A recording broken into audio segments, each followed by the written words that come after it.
it's clear. Wait for that. Digastric is over here. It's the V on top. Okay. Okay.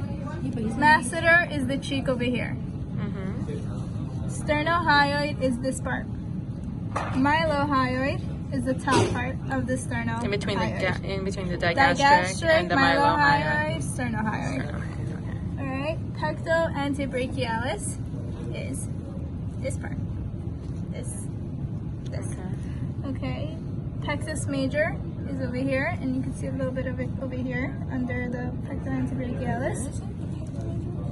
Up here and down here. You And can tell then because there's like a pecto. tiny indentation in between the two muscles. Yeah. Where?